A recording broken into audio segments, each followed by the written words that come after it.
Presentation for this evening, Mr. Bowser. Good evening, President Johnson, Vice President Ragland, members of the board, Dr. Wise, and Mr. Garside. Can you all hear me? Yes. Great. It's a pleasure to be with you tonight and talk about some extended learning opportunities we are in earnest planning for our students. It has no doubt been an incredible time. It is an incredible time. And hopefully we are looking forward to more normal times soon. But on behalf of the entire curriculum department, we feel it important to bring to you tonight some planning that is underway to extend the learning opportunities afforded to our students as we look forward to that more normal time. So I'm gonna share some ideas we have been starting and will continue planning here into the spring. And I'm gonna really talk about them, Meredith, if you want to forward the slide, in three different buckets. The first bucket is I'm going to talk about June 2021, so that month right after and as school ends. Then we're going to look forward to August, the month right before school resumes for next school year. It's hard to believe that means summer's virtually gone. And then the third bucket we're going to talk about is looking forward into fall and what could be and will be possible for our students. I'm using the term intentionally here, extended learning opportunities, because we tend to call this summer school, but really this is going to look into the fall and into next year as well. Next slide. Let's start first with our K-6 population in the June bucket. And we're really calling this the wide net. We're going to try to reach as many students as we possibly can and extend that time past the June 4th end of the school year. We're really looking at June 14th through 30th, take us right up to the Independence Day holiday. School ends just a little bit late this year with the teacher workday, so that's why we're looking at the 14th. We're really talking about a virtual experience, and the reason for that is we want to maximize contact and continued learning for as many students as we possibly can. We're looking at about a 16-to-1 student-teacher ratio, keep those class sizes a little bit smaller than normal in person to provide maximum connection, but a little bit larger than we would necessarily be able to in an in-person opportunity. Looking really at about 2.5 hours a day, including large groups, small group, and independent work opportunities for students. Our math data might point to that, that at the upper grades in particular, we want to focus on those math skills. Lower grades will take a broad look at literacy and math and make better determination about what those groups need. And what we'll be developing over the next several months here with our principals and our coaching teams and teachers in the building are some common criteria about how to invite students. We did some polling of our staff to see who might be interested in teaching this. We'll be after we gather your input tonight, talk about posting those soon. But we're really aiming at serving around 900 of our students in this wide net virtual opportunity. At least that's our hope at this time. We talk about our high school population in that June bucket still, and really I'm calling it the June bucket, but the high school population goes the entire summer. It will run June 7th through June 30th with our credit recovery opportunities for those students that need to pick up some credits or even some first-time credit opportunities with PE, health, or government. That'll be an asynchronous opportunity. We know families and our students will have lots of things that are happening over the summer, so happening in an asynchronous way. We'll use the familiar VLA platform we've used for quite some time. We're using it now, so students will be familiar with it. And our teachers will have Google Meet opportunities and office hours to meet with students. Students can take up to 2 credits, and we'll provide this at no additional cost for the seniors. So those that are recouping some of those credits, we will not have an additional cost. For those underclassmen, we'll reduce the price to $75.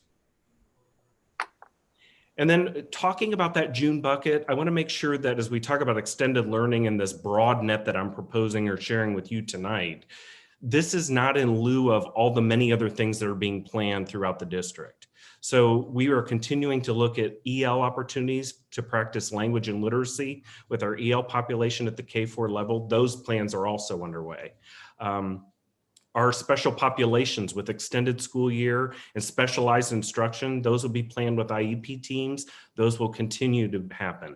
And some of our buildings, many of our buildings actually, are leveraging grant dollars and building in-house opportunities at their school site that can serve children in a variety of ways. So the whole idea here with our June bucket is let's serve as many kids as we can in the best possible ways that we can to keep them engaged and learning as we enter the summer months and hopefully something a little more back to normal. I'm going to switch now to an August preview. As we think about, the 4th of July holiday, summer's gearing down, hopefully things look much more normal. We're really going to switch school to a back to school mindset. I don't like the word boot camp because it implies something not so fun necessarily, but that idea of getting back in the mode of let's go back to our schools, let's get back. And we really wanted to talk about an in-person event in August. Looking at 9th through the 20th, right before we open our doors that following week, I believe on the 25th-ish. We want to target very small groups here, maybe 1 to 5, meaning one teacher to about every 5 students, so we can deliver a very personalized, targeted intervention based on what students need.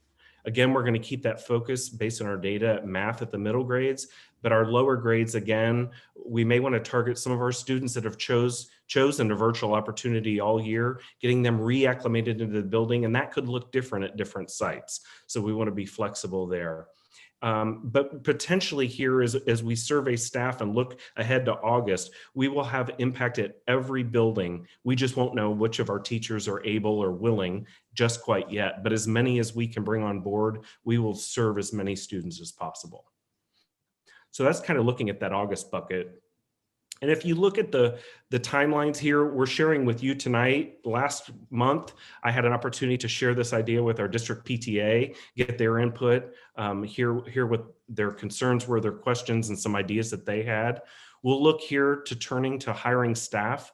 Once we know how many adults we're willing to serve our students, we can plan which students to invite and make sure that families know in advance.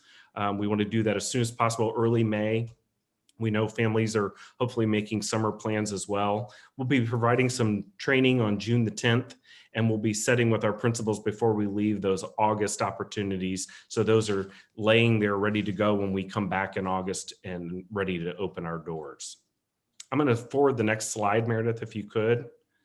Looking ahead to 2021, this is the most vague idea that we have at this point, just because we're not exactly sure what September, October, November may bring or look like. But we do know we're going to be allocating resources to each building to promote after school and extended learning opportunities, tutoring. It could look different in different places, but kind of give them some resources to dream and run and serve the students that are in need in their building. And with that, I'm happy to try to answer or get you answers to questions that you may have.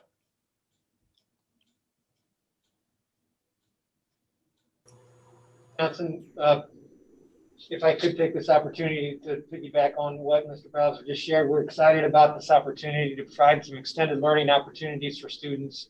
When we look at our youngest learners, this really gives us, for the June opportunity, a chance to build off specific needs that we are aware of from iReady.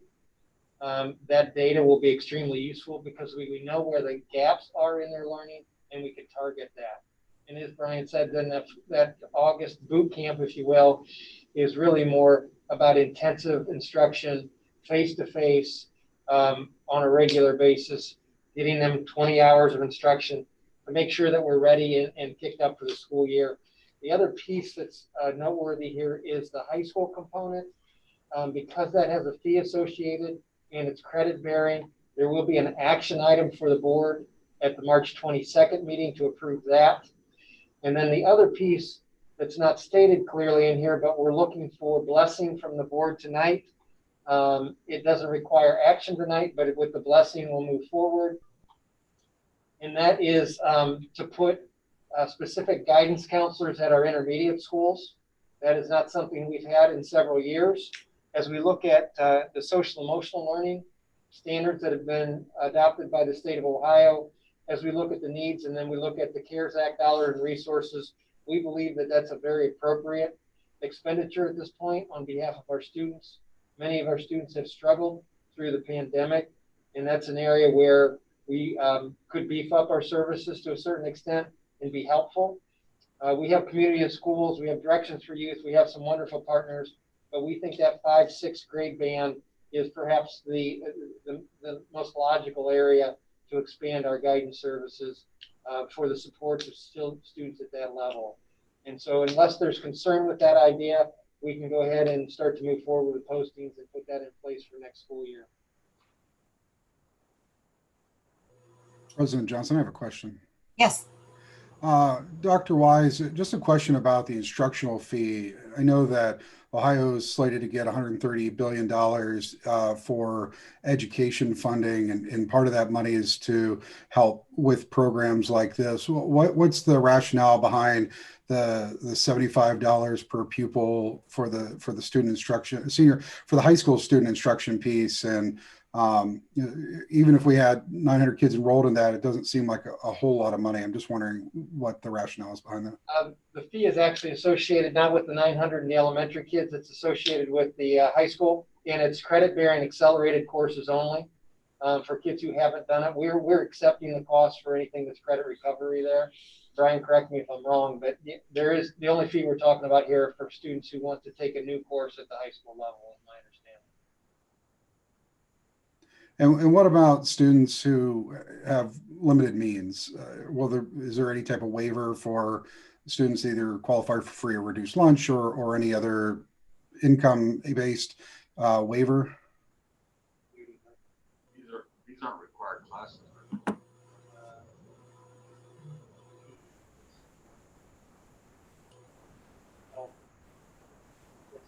Yeah, they would be, if it's a fee we're charging and they're free and reduced,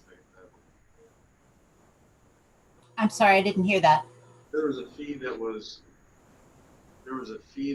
for a mandated class, and we have our waive fee system. If they're on free and reduced, it would be waived. Yes, for the credit courses, then government, PE, and health are all required for graduation, and so those are waived for free and reduced students.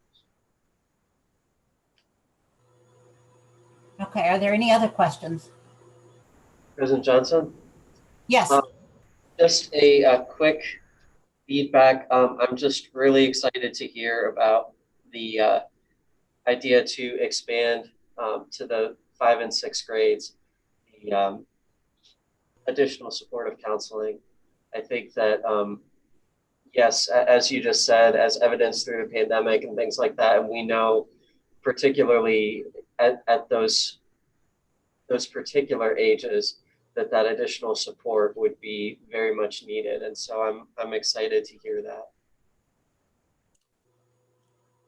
Other comments? Seeing none. Thank you very much, Mr. Bowser. I appreciate all the work you're doing, and I look forward to seeing how some of these things come out.